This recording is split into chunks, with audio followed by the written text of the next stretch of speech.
Subscribe कीजिए ध्येय IAS channel को और बेल आइकन को दबाइए लेटेस्ट वीडियो सबसे पहले देखने के लिए।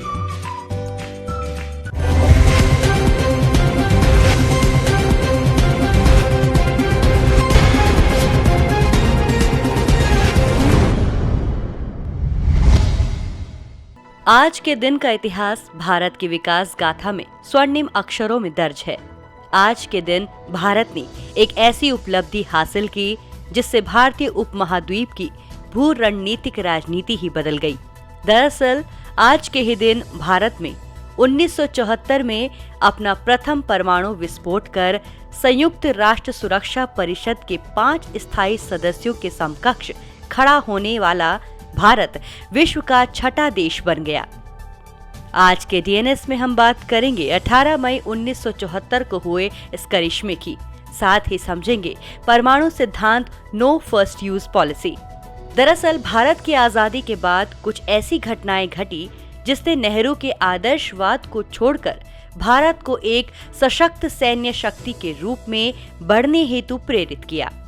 अगर देखें तो परमाणु शक्ति संपन्न होने की दिशा में 1945 से ही प्रयास होने लगे एवं होमी जहांगीर भाभा ने इंस्टीट्यूट ऑफ फंडामेंटल रिसर्च की नींव रखी।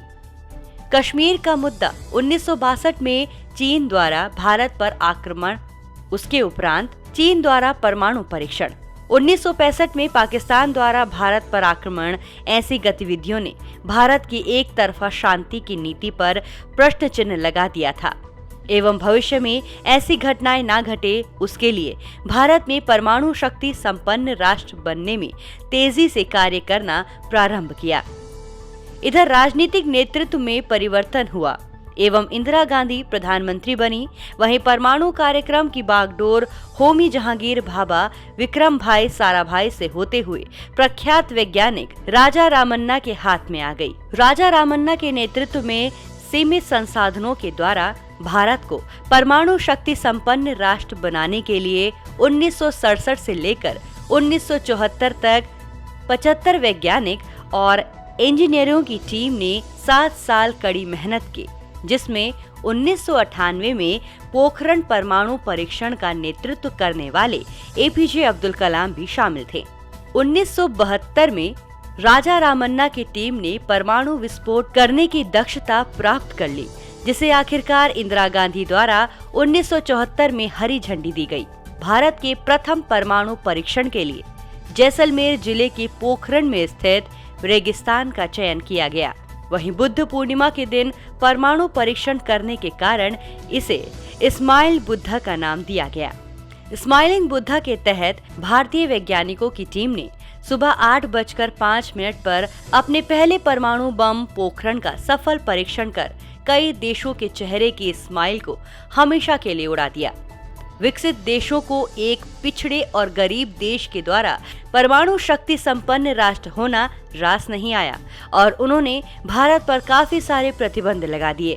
हालांकि भारत ने दूसरे देशों को आश्वस्त किया कि इस परीक्षण का उद्देश्य शांतिपूर्ण विकास कार्यों को बढ़ावा देना है। 24 वर्ष बाद पुनः अटल बिहारी वाजपेयी ने भारत को परमाणु शक्ति संपन्न बनाने के अपने चुनावी वादों के अनुरूप द्वितीय परमाणु परीक्षण की अनुमति दी एवं इस बार टीम का नेतृत्व डॉक्टर एपीजे अब्दुल कलाम कर रहे थे। कलाम की टीम में डॉक्टर अनिल काकोदर समेत 8 महत्वपूर्ण वैज्ञानिक काम कर रहे थे। ऑपरेशन शक्ति के नाम से भारत ने पुनः परमाणु परीक्षण किया। इस पर विकसित देशों के द्वारा प्रतिक्रिया स्वरूप भारत पर काफी सारे प्रतिबंध लगा दिए गए।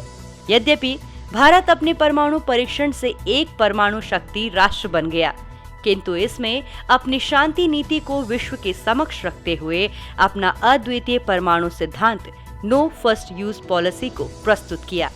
एक नजर डालते हैं नो फर्स्ट यूज पॉलिसी क्या है। भारत के परमाणु नीति का मूल सिद्धांत पहले उपयोग नहीं है, जो भारत को विश्व के अन्य देशों से अलग बनाता है। इस नीति के अनुसार भारत किसी भी देश पर परमाणु हमला तब तक नहीं करेगा जब तक कि शत्रु देश भारत के ऊपर हमला नहीं कर देता है। भारत अपनी परमाणु नीति को इतना सशक्त रखेगा कि दुश्मन के मन में भय बना रहे।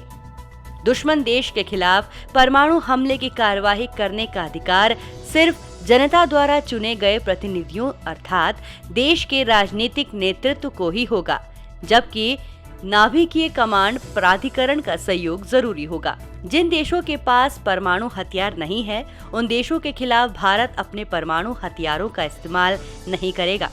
यदि भारत के खिलाफ या भारतीय सुरक्षा बलों के खिलाफ कोई रासायनिक या जैविक हमला होता है, तो भारत इनके जवाब में परमाणु हमले का विकल्प खुला रखेगा। भारत परमाणु मुक्त विश्व बनाने की वैश्विक पहल का समर्थन करता रहेगा तथा भेदभाव मुक्त परमाणु निशस्त्रीकरण के विचार को आगे बढ़ाएगा।